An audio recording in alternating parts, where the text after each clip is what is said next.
When I see a child not going to school, I feel so bad because I'm a product of education. Were it not for education, I would have never left Kisumu to Nairobi. Were it not for education, I would have never been a student leader.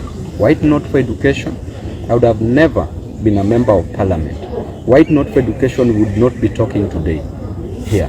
So I know that through that education will help the mama mbogas, the boda boda riders, will help the baba wa mjengo. Our fathers do very odd jobs, our mothers do odd jobs, just to raise their kids. But I know that one day God will uplift them. They do it with an intention. They sell mboga, some ride boda boda. Welcome viewer to Channel 7. Today on the dock we have none other than the Embakasi SMP, Dr. Babu Owino. Welcome, Dr. Babu Owino. Thank you very much. Yes. I running for governorship in Nairobi. That is, as a really started on an upbeat note. Are you running for governorship? I know it's still quite early, Mr. Magati, about the issue of contesting. I have a contract with the great people of Embakasi East Republic, a contract to change their lives, a contract to offer services, a contract to ensure that all roads within Embakasi East and those that are still bad are repaired, are constructed, a contract to ensure that my people get fresh and clean water, a contract to ensure that my people get jobs, a contract to ensure that I construct schools and renovate schools, a contract to ensure that my people go to school by giving them bursaries, and that contract is what I want to focus on still. And then at the right time, I will come out. But as I always say, that I'm so overqualified for any position in this country. I'm overqualified to be a president of the Republic of Kenya. I'm overqualified to be a governor of the great Nairobi city. I'm overqualified to be a member of parliament in Embakasi's constituency. As you can see, and you being among them, when we were talking a few minutes ago, you were advising me to go for president. So my supporters are torn in between going for president or governor. As you can clearly see, there's a lot of pressure from my supporters. Some are saying go for president, you're the only person who can beat Ruto easily. Some are saying take the governor.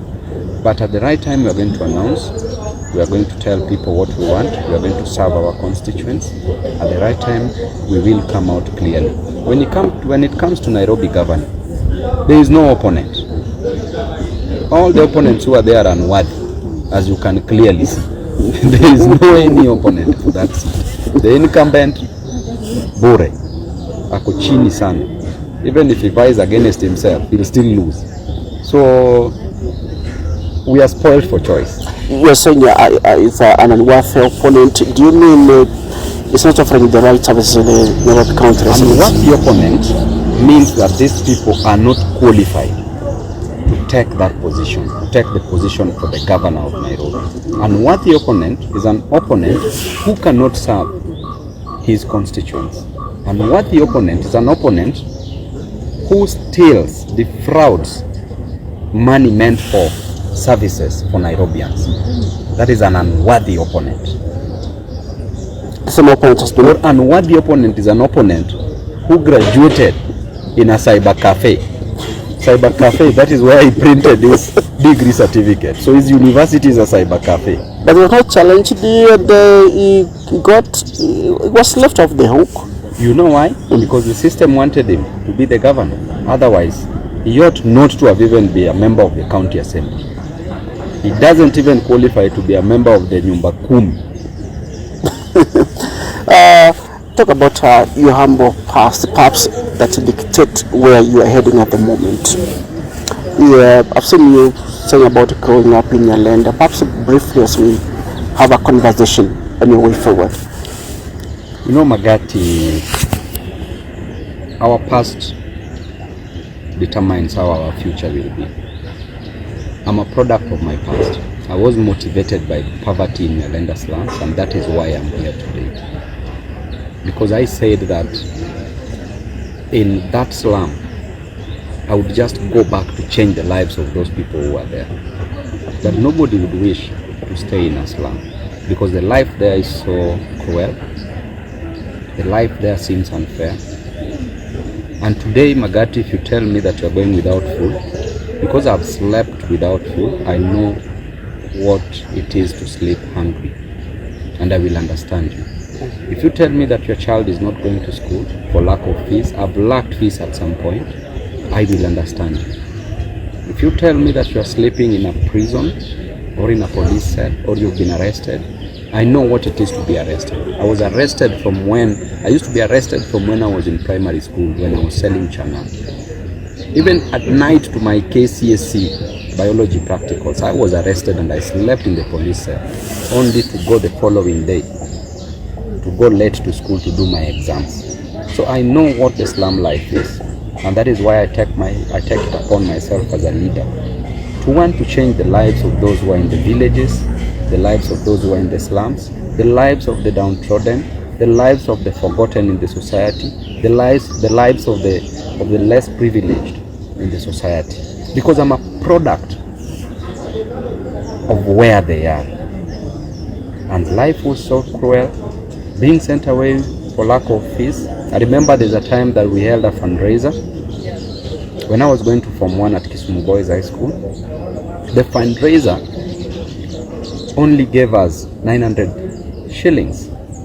The guest of honor gave us 200 shillings, but that is what they had. The house was full. Some people were giving us 10 shillings, some 20, some 50. The guest of honor gave us 200, but that is what they had. They wanted their son to be educated, and that is why up to date, when I see a child not going to school, I feel so bad, because I'm a product of education. Were it not for education, I would have never left Kisumu to Nairobi. Were it not for education, I would have never been a student leader. Were it not for education, I would have never been a member of parliament. Were it not for education, we would not be talking today here. So I know that through that education will help the mamambogas, the boda boda riders, will help the baba wa mjengo. Our fathers do very odd jobs, our mothers do odd jobs, just to raise their kids. But I know that one day God will uplift them.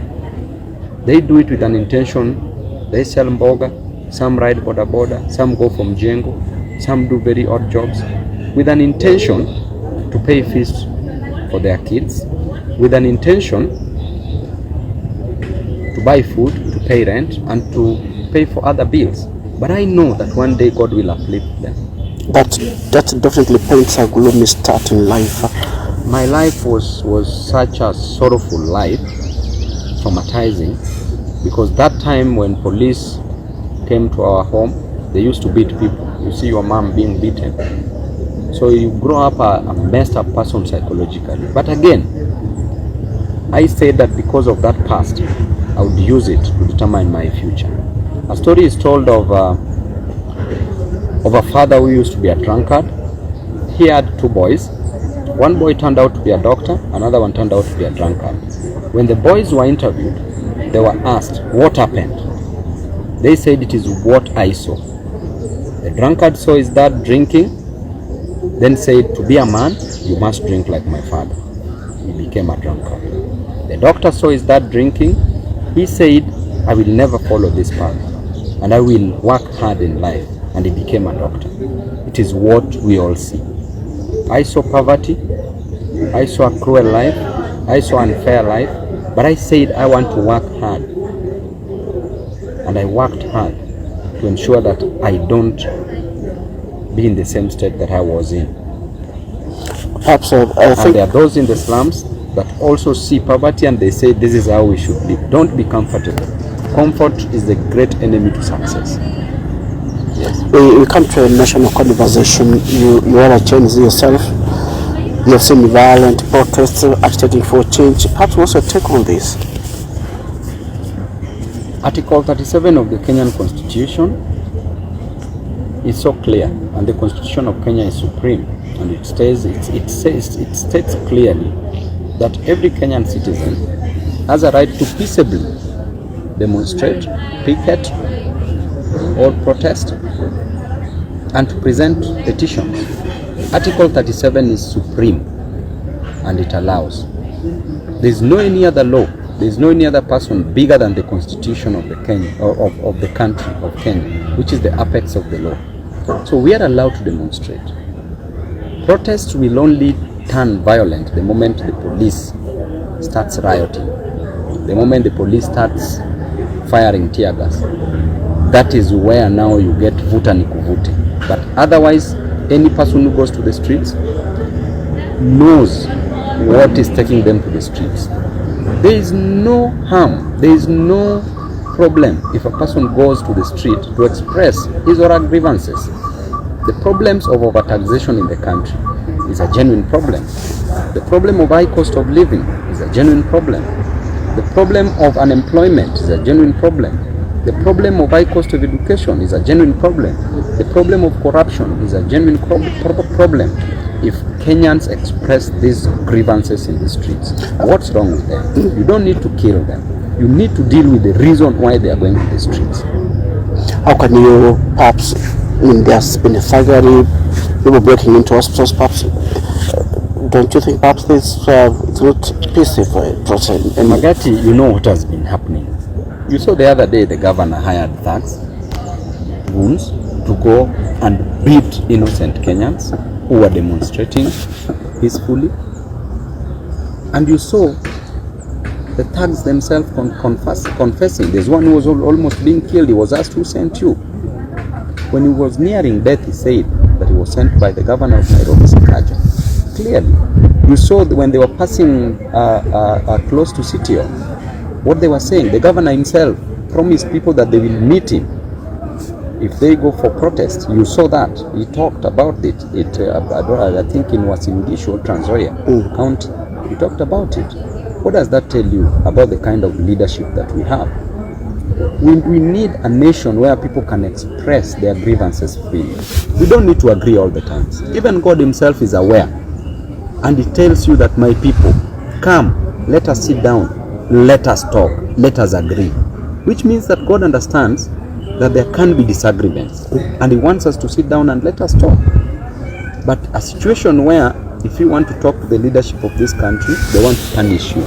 Why should you be punished just because you have a problem? Why should you be punished just because you don't have a job? Why should you be punished just because you are looking for school fees? Why should you be punished just because there is high cost of living? Does it grieve you that the same protesters are also facing terrorism charges in court? That is even worse. And I addressed the DPP under Article 157, which clearly states the role of the DPP, that the DPP should act in a very independent manner to also protect public interest, okay, and also bring back public confidence.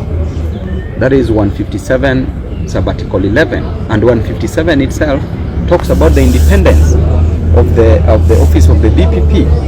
But the DPP has ceased being an independent body, office of the DPP, to being a dependent body.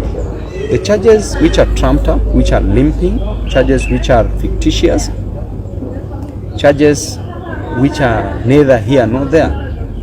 Why would you want to charge a person with terrorism only after the president has declared that these people are terrorists?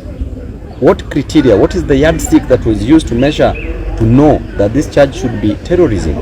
Why would you charge Kenyans with terrorism after the president has pronounced himself? Which means that you are dependent on the executive, not independent as the office of the DPP. And we are doing more harm than gain to our nation if you are saying that Kenyans are terrorists. So this is a country full of terrorists. Why would the West come to our country? Why would tourists come to a country that is full of terrorists? If you go to the court, he's charging so many people, over 300 people have been charged with terrorism. So Kenya is a country full of terrorists, sorry? Is it a country full of terrorists as the president is expressing it? We should not punish people just for expressing their grievances. The president himself said that he needed a strong opposition. When the opposition is strong, under the doctrine of separation of powers, checks and balances, that was opined by a gentleman called Louis Montesquieu, the Baron from France in the 1940s. He talked about the doctrine of separation of powers, checks and balances. Why should we not keep the executive in check. If they are running amok with the excesses of the police, with the excesses of the executive. There is who feel like you are not escalating your anger to your party boss, who's also in bed with the state in the context of the broad-based government. You know, I talk about the government. It is the government that is in power, the Kenya Kwanza government. The decision that is made by ODM to join government, ODM has structures. There are people who can better respond to that question. I'm not even a polling station representative within the hierarchy of ODM. I have no position in ODM, so ODM can speak for itself. There are people who can speak on behalf of ODM, but me as a leader, I was in the presidential campaign team. After elections, we were in opposition. Now, as a person who is in opposition, what am I supposed to do? To keep checks and balances to the excesses of the government. That is my role. If ODM decides otherwise, then there are people to answer that. That is their decision. But the decision of Babu Owino, who is also a leader, who people lined up to elect, will also work for the people. People have seen you crisscrossing the country, and they feel like perhaps more than governorship, you deserve more. You said about running for presidency, running for governorship. What time do you think is going to be right for you to make the right decision about the higher office that you want to run? I know, Magati, when we were talking earlier, you told me, Babu, take my ID, I'm going to vote for you as a president. and nikakwambia bwana, you need this ID to do other transactions.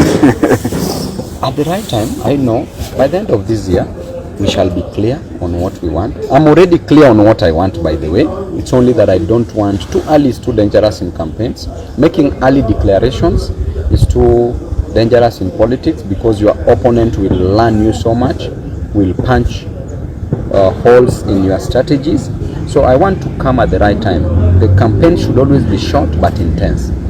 And I told you that a good leader must be tactful, have tact as a good leader. Tact means that God has an opportunity to destroy the devil, but he leaves the devil tactful. If he destroys the devil, nobody will ever sin. You can never go back to God. That means that there's a pope who used to say that every morning when I wake up, I must greet the devil. Okay? So, you must have tact. You must have strategy on how you are getting to the seat. You must have the people, and you must have resources. When you have the combination of 4 things, then you are good to go. So at the right time, it's going to come. I don't want to make early declaration, but I know what I will be. It's not just running. Everybody will run. Many are called, few are chosen, but one is elected. If you look at the emotions, the anchor among Kenyans, is it an agitation for a change of leadership in the country? And if it's an agitation for the change of leadership in the country, who do you think is an alternative? Kenya as a nation has a big problem. When every Kenyan citizen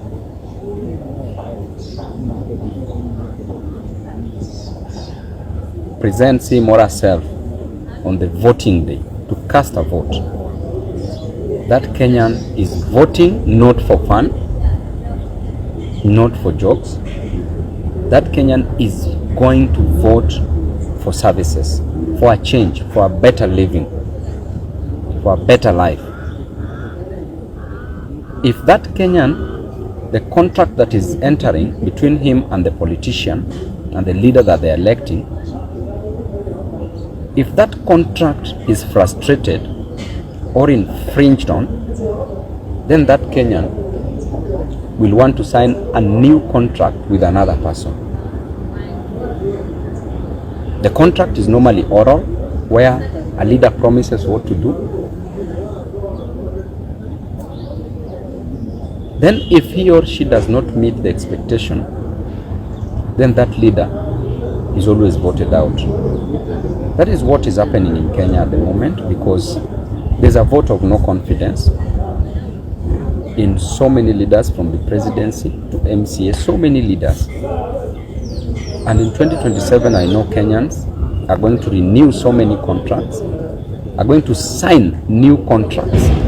But there are those leaders whose contracts will also be renewed, depending on what they did during their term of service. As things are, Kenyans are saddened by what is happening in the country. There's a lot of frustrations. You know, so many people with children that they've educated from primary school to university, but there are no jobs. You know, so many people that wake up in the morning in the village just to go and dig for people shambas, to be paid 50, 100 shillings in a day. So many Kenyans are selling mboga. So many Kenyans are riding boda bodas. So many Kenyans are going from Jengo. So many Kenyans are going for Juakali. The cost of living is high. They can't meet all this. There are no jobs. And these leaders, when they were contesting, they promised these jobs. They promised the jobs. Kenyans are not seeing any changes. They promised proper infrastructure. There are no changes being seen. They promised better health facilities, not being seen. They promised better education and cheap education, not being seen. You as a Kenyan, what will you do? The best thing is to go there and cast your vote to a person that you think can change your life. You are of the view that we begin on a clean slate. We can demolish everything and start afresh. It is not too late. We would rather spend 1 year, 2 years to demolish everything and build 50, 100 years ahead for even our children and the generation to come, rather than spending 50 years thinking that everything is okay and destroying those 50 years only to destroy a further 100 years to come. Let's come to some of the names that have been floated, perhaps that may possibly vie for presidency. Among them is Dr. Matiang'i. I remember asking your party boss about Matiang'i for presidency, and he told me Matiang'i should perhaps he cannot run on the presidency just being backed by a small community. Kind of we wished it away. That what's your view? Perhaps may not be having a party position on this. What's your view? Perhaps those people feel like Matiang'i is coming in boards that pro change. I think Kenyans should be treated equally. There should be nothing like a small community or a big community. Every Kenyan deserves a right to contest for any position in this country. So there's nothing. That small community is what makes the bigger nation. It's what makes a nation. Without them, there is no Kenya as a nation. Kenya as a nation is with the inclusion of all the communities, even those that people think are the least people in the community. We should not discriminate based on communities. We should judge a person by the content of their characters, by what they can deliver, by the service delivery. My only prayer is that the opposition should be united and bring one person that is going to face the government of the day. That is the only important thing that they should do. But I saw that, I read somewhere that they are working on that. So there should be a united opposition. Produce one strong candidate. And even me, I'm here. The juice is what the school. All of it in the You said you have the credentials to run. Tell me what I don't have. Tell me what I don't have, my dad. As we near to wind up this conversation,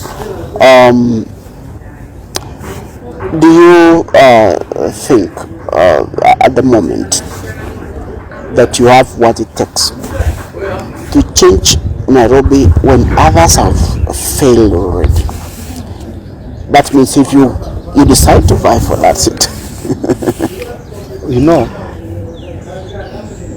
Nairobi needs a leader, not a dealer. A leader who will take our children to school. A leader who will provide jobs. A leader who will construct roads. A leader who will work on the drainages and roads, a leader who will provide clean and sufficient supply of water, a leader who will work on garbages, a leader who will touch things and turn them into gold, a leader who will take our children to school through bursaries and build more ECDs, a leader who will properly feed Nairobians, not a dealer who everything that he touches turns into trash, garbage, not a dealer who is stealing from Nairobians, not a dealer who is sending goons to attack Nairobians, not a dealer who doesn't know what is left from right. Nairobi needs a leader. Nairobi needs a visionary leader, not a missionary leader, with a mission to destroy the lives of Kenyans, with a mission to take Nairobi nowhere, with a mission to turn Nairobi into garbage. You go everywhere, you see garbage everywhere. Everything that the governor touches turns into garbage. He even pours his mind, his brains. Sometimes back he poured his brains hapo kwa CBD, sewage. That is what you see, that is how he thinks. As a leader thinketh, so he is. If I think that I should pour sewage, raw sewage and takataka, that is who you are. That is what Nairobi needs. Nairobi needs proper leadership. And it really pains me when you are elected against all odds, then you throw that opportunity in a hole. It pains me because a Nairobi governor should move from Nairobi gubernatorial seat to a president.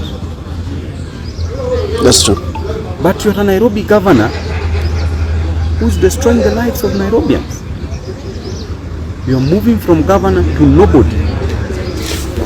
But most devolved units are sinking under the weight of corruption. Are you of the view perhaps the Senate is not doing much to oversight them, to oversight the expenditure and their performance in Kenya? To be honest, I'm disappointed at the Senate. To be honest, I will speak my mind, it doesn't matter.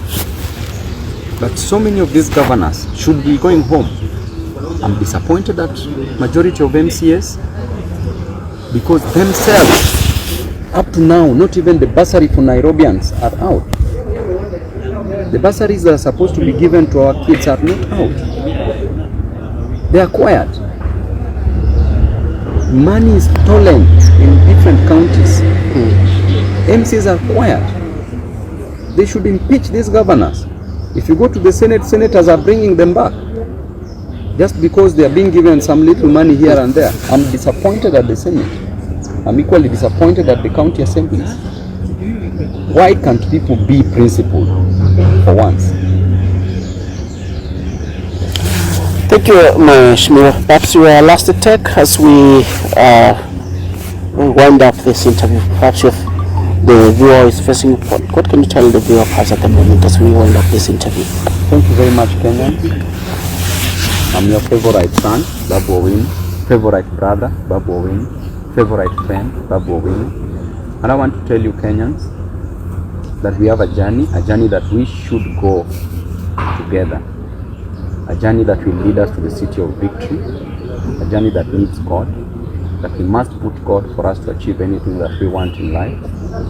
And this journey, no matter how difficult it may be, no matter how hard it may be, no matter how torn it may be, we also know that it will not be a bed of roses. But I believe that if we unite, if we go together in this journey, we will make it. Never lose hope. Let us keep on fighting.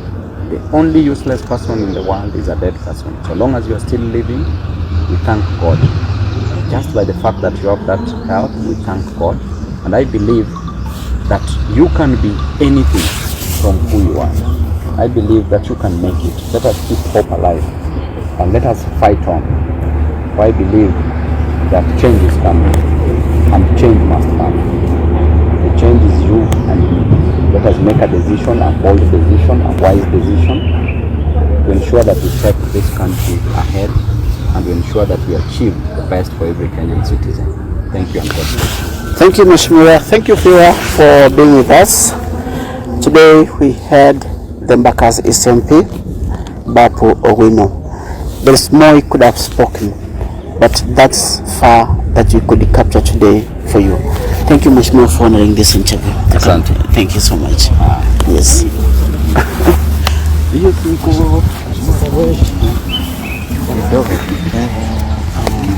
Kisiti.